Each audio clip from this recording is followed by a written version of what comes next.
Up next is Jessica Berry on stage. Allison on yeah. Oh yeah. Oh yeah.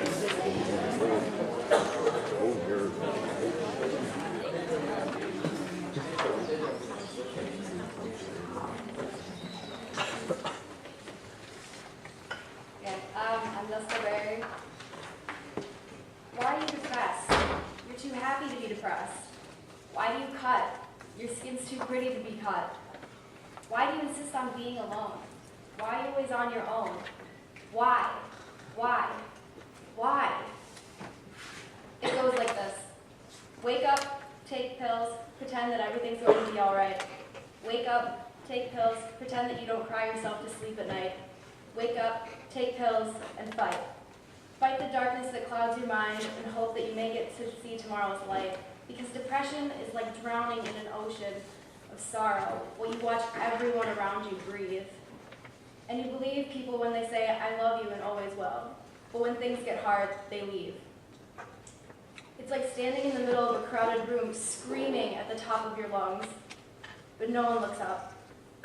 And nobody believes you when you say you want to die until you slit your wrist and all that's left is a drip, drop, drip, drop.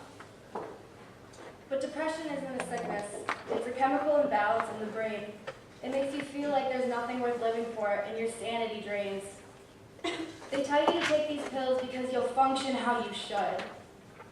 But I still find myself drowning and screaming for something to make me feel good. I just need to know there's a reason to fight off death. Or maybe I should cut my losses and breathe my last breath.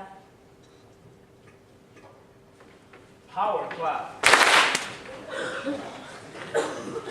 Allison is coming up to the stage. I don't know if you'll push the stage, but welcome on the stage. On deck.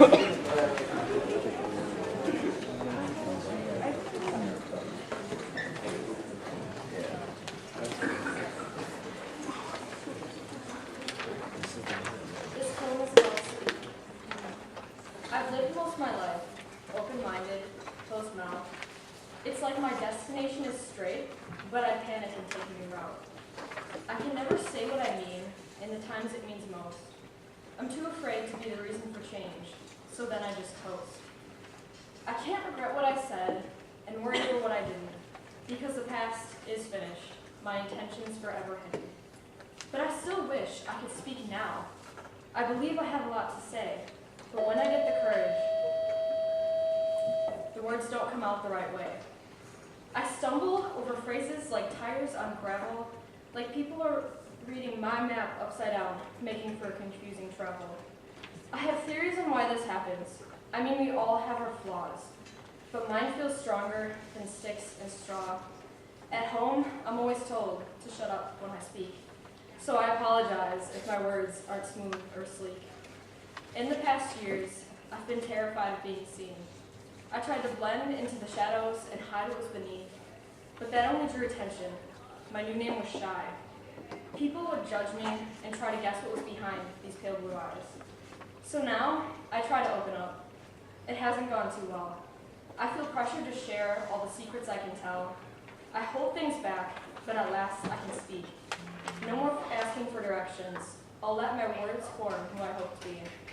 Because words aren't just sounds. They hold expressions of generations. They formed civilizations building life on communication. So once I start talking, I unlock the past. I create the past for a future that lasts. I put not just my feelings, but myself into words. Even when others criticize, I'm still being heard. So don't be like me, a voice on paper, a mute in real life. Be bold, but stay real, and never be ashamed of saying what you feel. Speak. Power clap. Up next to the stage is Senor Tomba Cristo. Judges turn your tables over because on deck we will have backup. And another bell might ring soon, so be aware. Bell's gonna ring. Well, let's just give people a second. Okay.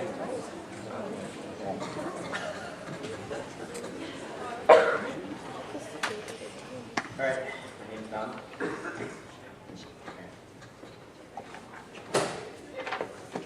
So you want to know why I'm sad? Because everyone that is mad at me for being glad because of what I thought I might have had. I have nothing. Why do I keep on going? What is the point anymore? I have nothing that I thought I might have had before. Every day anymore is terrible. The bucket of my tears is overfull. I could just keep on doing this, or end all of it now. This is torturous. I can either keep living and continue to do this shivering in the dark depths of my life, surviving by only my strength, or take my own life now. Who knows what way or how? I just want to kiss the ground because I'm just floating in limbo in the lounge. So that's my final decision. I'm just so fed up with living. Everything I've ever loved and said, it's all been destroyed, gone and dead. People always say, oh, stuff happens, just move on. I'm done listening to those people, preaching all of their songs. I'll just sit here and keep breathing all day long. And these people are one day going to pay for every one of their wrongs. Yes, let's do it now. Let's take on the world and take this whole population for a whirl. It's crazy how all this pain can come from just one girl, where her life is full of fun and full of complicated swirls. I hope when I die it's nice and painful, because it'll remind me of you. Thank you for all the troubles and the struggles that I almost never made it through. And tonight when you're sitting there, crying on the couch, yeah, you can ask your imaginary me, what the hell did I do? Because just the other day I was thinking to myself. Then I took that book off the big old dusty shelf. And you know what that book was? The Bible. And you know what it said? For everything you've done, you'll be liable. Because all the stuff you said to me was lies. Just a bunch of bull. So yeah, I guess. Thank you so much for all your time. Me? Don't worry about me. I'll be doing the time what she's been doing to me. Killing it. Just sitting here, killing time. I'll break your heart like a chocolate bar, like you've already done to mine. And another question that I thought I'd ask you before I go. Why'd you use me like you did? The more things that you said made my love for you grow. Now you know what my love's doing? My love is gone. It hid. Well, for today, that's all I gotta say. Hope your day can be like mine. Great. How it feels like I woke up on hay, so next time I see you, I'll make sure to say hey, because I don't want to ruin your day. Ha! Oh wait, you did that to mine. I need to finish up this poem and stop spitting out around it, but I don't want you to break my heart, not this time. All I want you to know is that you hurt me, burned me, like lime in the eyes. I feel so bad. I'm done. My heart is gonna die. So see you around. Talk to you later. Power clap. Up next, back into the stage. On deck, we got Emily. Ha!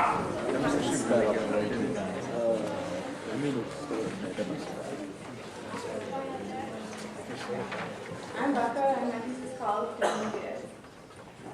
Family, a fundamental social group in society typically consisting of one or two things. The words from the heart don't match this bland description I have found from the pages of a book bound. It's missing the most important part. It's missing the note. It's missing the note from my 8-year-old sister saying, I love you. I want to be like you someday. Family is my sister Addie, more like my best friend. Sleepovers we have even though our rooms are across the hall. Family is the slap from my brother that I get when he's teasing me, or the hug he gives me after a long day. Family is my mother's arms that embraced me after my best friend turned into my enemy. Family is the protectiveness my dad showed me when I went on my first date, because his little girl was growing up. Family is the love of God my parents showed me, church on Sunday morning.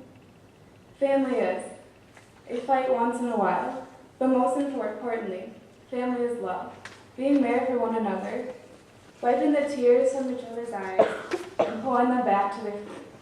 That's family for you. My definition of family, at least, is so much more than words from a dictionary's definition. It's a gift from God that I will never take for granted.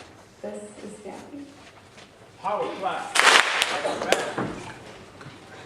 Up on stage now, we're bringing Emily. On deck, get ready, is Chris.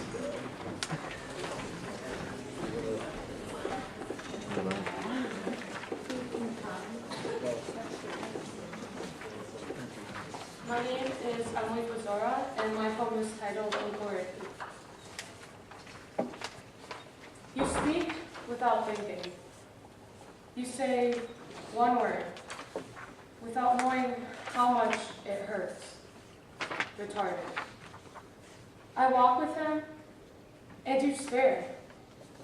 But you don't see what I see. I can see it in his eyes.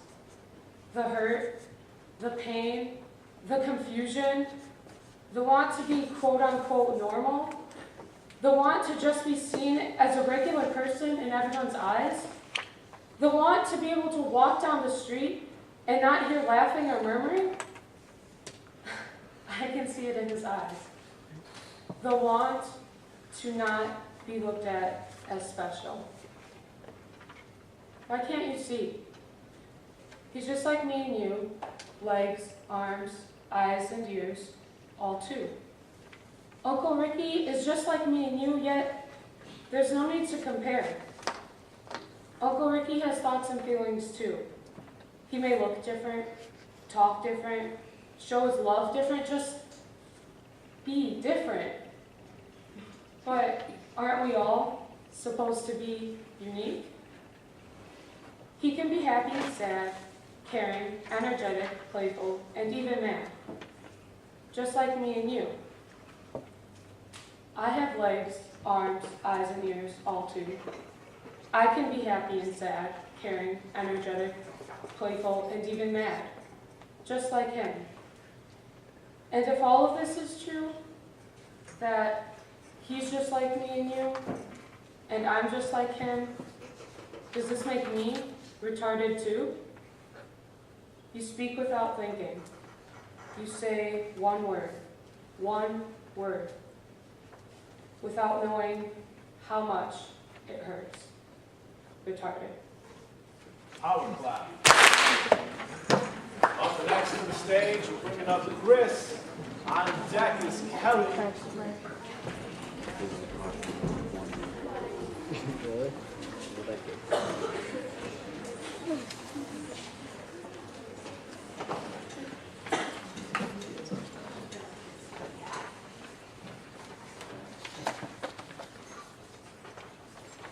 I learned my ABCs when I was young. Used them to craft words, astonished that these small characters could come together and right wrongs, write the novels so long, and connect me with others like Beethoven's songs. I used them once to tell a story, one about a madman lost in history. It sprang from the pen onto the paper. Determined I was to lay down the terror that in my mind was brilliant and scary, but to my 8th grade English teacher, near disturbing. How could she put such a grade on the effort I gave? I poured my heart out with those words. She put them on the stage. In my other classes, I tried. Social was my study. Phys was great, but in Spanish, I cried. My teacher, too caught up in having fun, that I was kicked to the curb. In math, it grew worse. That damn X made me curse as I scribbled words next to the letter F, already immersed in the words I would say to my parents. The excuses, they erupted like a broken water vein. Mom, I lost it. Dad, I found it too late. Oh yeah, teacher, it was my dog that ate. And through all, my parents would stare, not understand, think that they knew what I was going through firsthand. My father, he told me, if I did not educate, I would be lost with the hoodlums at the pick-and slave. For that's what is preached to us in this mortar cage. The adults that have made a job of their dream, who say they can help us achieve the same thing. Yet the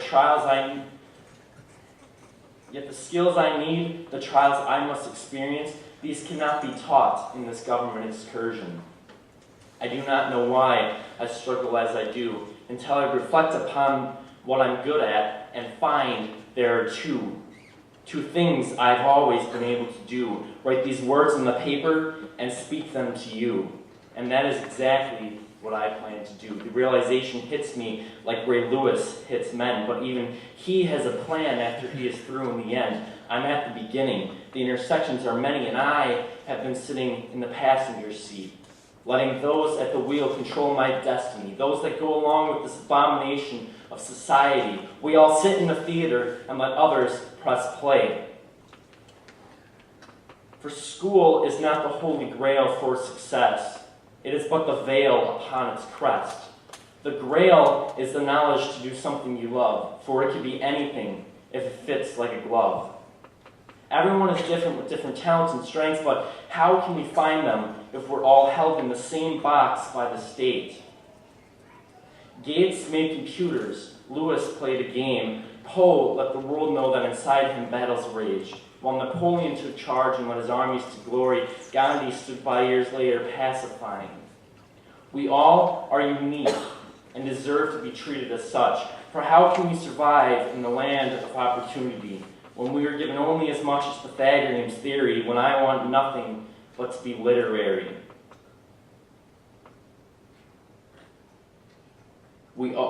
Society's collapsing. Employers without workers must go without. Counselors slam four-year degrees down our throat as they try and keep this sinking ship afloat. For the land where the pursuit of happiness should be rampant sees only financial collapse imminent. The suits and ties, giving the public their own version of the lies that cloud America, giving it a disguise of opportunity. When I only feel suppressed in the very land that was supposed to offer me a release.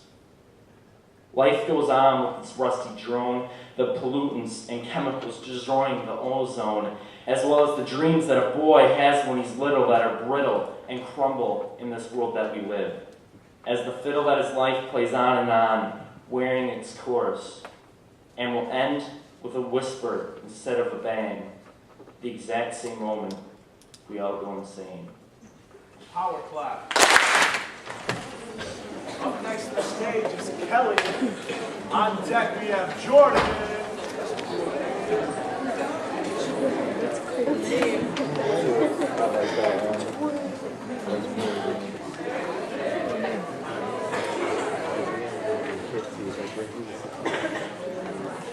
Hi, I'm Kelly, and my poem's called Grandpa. I was young then, not more than 10 years. They lived in Illinois, Coal City. I hadn't spent much time there, where smoking was unbearable. But I'm not here to talk about sappy grandparents. I'm here to talk to Grandpa. You're a veteran, a soldier from the war. That post-traumatic stress, I didn't even know that you tried to know me. You remembered him, you remembered her, you remembered Mom and Dad, but not me. You called me General or Colonel, but not Kelly. I was like a piece in your war. The gunshots you hear that are like pots and pans falling for me. I never gave up on you. And that smoke-filled house in a little old town named Coal City. I'll remember you and cherish our moments. I'll always be that piece in your war. Power clap. Up next on the stage, bringing up Jordan.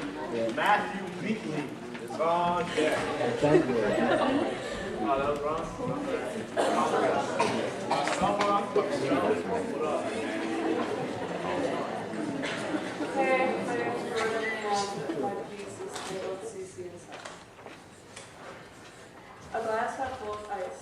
Canadian club poured ahead of me, 2 fingers set horizontally. Gold glass is 7 up, CC inside. You take that glass with you to every party, parties in which you give life to. My admiring green eyes adored me. With those same eyes, I witnessed tragedy, tragedy no one expected. As you went through that chemotherapy, and you underwent those surgeries, and you surpassed the 6 months given to you, I watched you become someone else. I did not recognize you anymore. Is this still my friend? This one's jolly man with a big belly, now deflated, skin and bone. Your frail, tired eyes, unwillingly altering to a sick and pale. To our eyes, we saw you motionless. But we all knew that you were just gradually drifting from this world onto another. I would do anything to have you back. So instead, I can't have you back. So I'm left with the memory of our last moment shared. Engulfing your hands with mine, you said to me, I love you, Hans. The words dripped slowly from your lips, but spoke from your now yellow-tinted eyes. I was ashamed of my now weeping eyes. I never wanted you to see me that way. See, I've been told that when my moods alter, as do my eyes. Happy, content, and enjoying life, most find them to be a brightly lit green. Depressed, angry, or even confused, see them change to a cyan blue.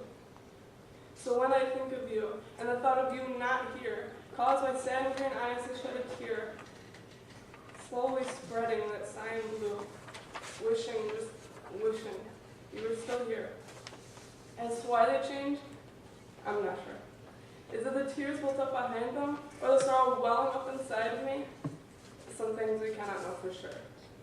Just like we won't know why someone up above decided to take you from us. I guess they were jealous.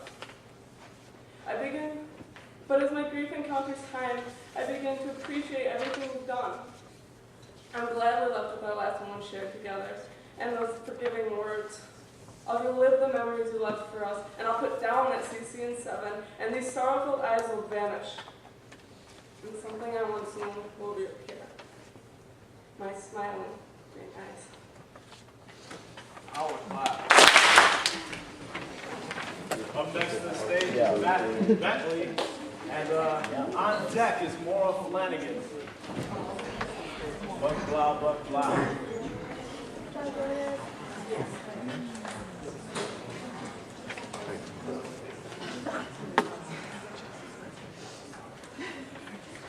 My name's Matt, and my poem is called Monsters. You blame the monsters you created for all this anger, fiery hatred. You fed the animal what you knew, and it spat it back at you.